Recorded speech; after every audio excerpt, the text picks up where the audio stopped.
So we're here with Paul Sieberhagen from Radio Network. So Paul, can you give us a quick insight into what your business does? The Radio Network owns 8 radio brands across the whole of New Zealand. Some of the radio stations you listen to will probably be brands that we have. So we put product on air and then we sell advertising on the back of that. And that is the business of the Radio Network. Brilliant. And so how did your business first come across CRM? About 4 years ago, we decided that the business needed a little bit better measuring and tracking of our activity metrics. And one of the metrics that we felt was very important to track was the activities of our sales staff.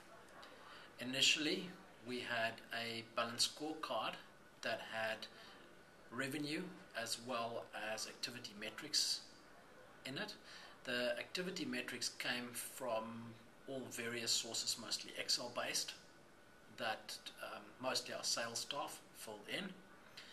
And on the back of that, we've adopted a CRM to give us an even wider insight into the business. Brilliant. So that ballot scorecard was the system that you used before implementing Dynamic CRM? It was a very small part of what CRM later became. Mm-hmm. Brilliant. So how is your business currently using CRM on top of that system? We use CRM as a complete end-to-end tool in our business.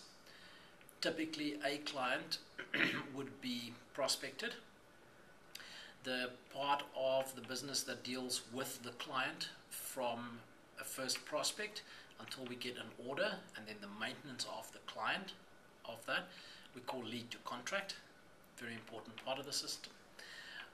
Once we get an order from a client, there is the portion of CRM that deals with the creative side, and that is basically from the brief that the client gives us until the on-air creative is ready.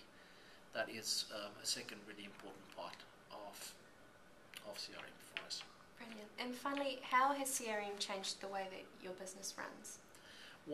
It has had a multitude of small benefits. From my perspective, and I'm mainly responsible for management reporting, the ease of tracking activity metrics and even to some extent now some revenue metrics that are in CRM has been really great. Obviously, our client facing, the way we face our clients is greatly improved. We have a much greater oversight of each client and how we can approach them, what we can offer them, a little bit more in-depth information on the client before we sit down and face the client. That's really important. And then, as I described at the back end, the brief to audio ready process enables us to give a much slicker, faster, more flexible service to the client, and through this all a greater transparency, to both everybody inside the organization as well as the clients into the whole process. That's brilliant. Thank you so much for your feedback and your time. Thank you very much.